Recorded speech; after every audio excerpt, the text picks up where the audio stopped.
Hello friends, मैं हूं आज आपके साथ फिर से डॉक्टर सुजाता मित्तल। आज हम डिस्कस करेंगे वेजाइनल डिस्चार्ज के बारे में, जो कि एक बहुत ही इम्पॉर्टेंट हेल्थ प्रॉब्लम है। और फेसबुक पर, इंस्टाग्राम पर इसके लिए हमने पोस्ट और क्रिएटिव्स डाली हुई है, और मैं आज आपके साथ वर्बली बात करूँगी इसके बारे में। मेरे पास बहुत दूर दूर से पेशेंट्स आते हैं जिन्होंने एक 1.5 साल तक ट्रीटमेंट लिया हुआ होता है, और सिंपल टिप्स हैं जिनके बेसिस पर ही पेशेंट ठीक हो जाते हैं। तो चलिए बात करते हैं इसके बारे में। तो सबसे पहले मैं आपको एक चीज़ लड़कियों को और विमेन को, महिलाओं को बताना चाहूँगी कि most common problem specially in girls जो मुझे देखने को मिलती है कि वो डूशिंग बहुत करती है। ये सोच रहे कि मुझे अपने बॉडी को नीट एंड क्लीन रखना है। देखिए, जो वेजाइना जो है वो भगवान ने ऐसे बनाया है, कोई इंटरनल ऑर्गन है एक तरीके से, जिसको नीट एंड क्लीन रखने की जरूरत नहीं है।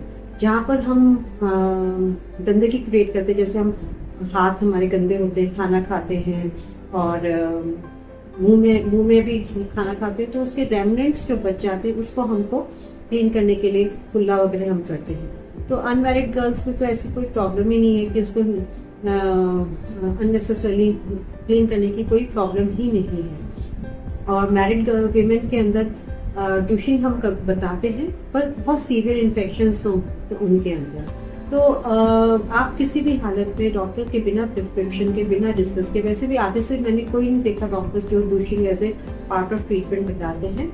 मैं यूज करती हूँ किसी किसी कंडीशन के अंदर।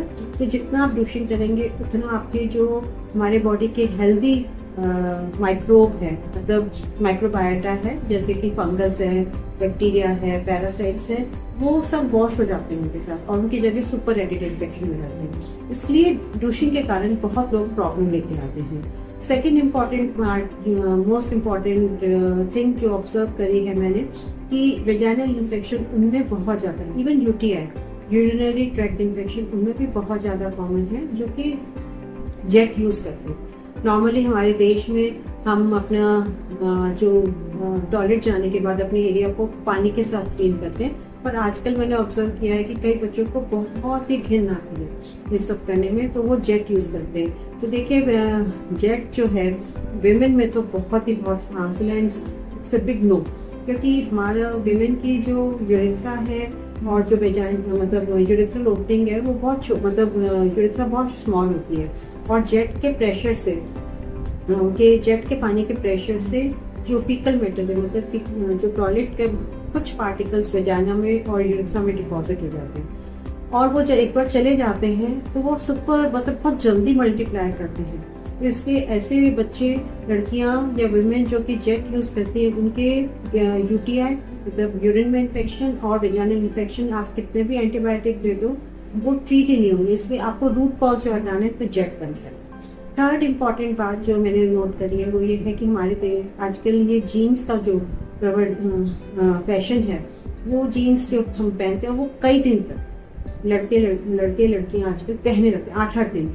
तो जो हमारा देश बहुत गर्म प्रधान देश है, यहाँ बहुत गर्मी पड़ती है, तो उसके कारण से जो पसीना आता है, वैसे भी नॉर्मल रूटीन में भी शरीर से पसीना जो निकलता है वो सब कपड़ों में जाके एब्जॉर्ब हो जाता है, और उसमें फिर बैक्टीरिया बनते हैं।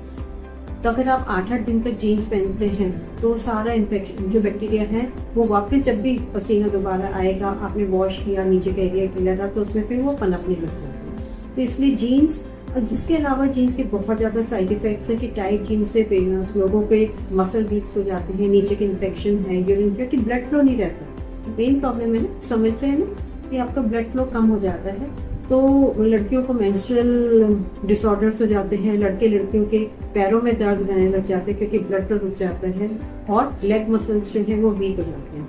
और ऊपर से आपने 8-8 दिन तक नहीं उनको धोया, एक ही कपड़ा पहन रहे हैं, तो it's a big no. Please stop doing all this अगर आप अपने आप को हेल्दी रखना चाहते हैं। Then last but not the least जो मैंने प्रॉब्लम नोटिस करी कि बहुत सारे पेशेंट्स जो हैं वो इतनी एंटीबायोटिक खा के आए हुए होते हैं, और उनको कोई भी, किसी भी डॉक्टर ने उनको एंटीबायोटिक के साथ बी कॉम्प्लेक्स नहीं लिखा होता। तो देखिए, जैसे मैंने बताया कि अगर आप डूशिंग करते हैं तो जो नॉर्मल हेल्दी बैक्टीरिया हैं उनकी डेथ हो जाती है। ऐसे एक सिंगल डोज ऑफ एंटीबायोटिक और पेन किलर से हमारे वेजाइना के और गट के मतलब हमारे इंटेस्टाइन के जो नॉर्मल हेल्दी बैक्टीरिया जो कि हमें जिंदा रखते हैं, हमारा सारे बॉडी का काम करते हैं, उनकी टेस्टिंग करती है। तो जब भी आप डॉक्टर के पास जाएं किसी भी प्रॉब्लम के लिए और डॉक्टर आपको बोले कि उसमें एंटीबायोटिक लिखा है, तो please request high dose multivitamin या बी कॉम्प्लेक्स जरूर लिखें। और last another important aspect is कि आप जब भी हम इसमें ट्रीटमेंट करते हैं वेजाइनल इन्फेक्शंस का, तो we both the partners has to take the treatment. तब दोनों पार्टनर्स को I'm strongly against being sexually active before marriage. But if you are, don't change the partners, and if you're having discharge, both the partners need the medicine and HIV testing. तो ये छोटी से छोटी आप जो important बातें हैं इनको नोट करके इनको फॉलो करेंगे, आपके वेजाइनल इन्फेक्शन 100% क्योर हो जाएंगे। प्लस जब तक आप प्रेगनेंसी प्लान नहीं कर रहे हैं, अगर आप डेली नीम के कच्चे पत्ते और हल्दी सुबह 1/4 टीस्पून हल्दी हल्के गुनगुने पानी के साथ लेंगे तो आपके वेजाइनल इन्फेक्शन आगे कभी नहीं।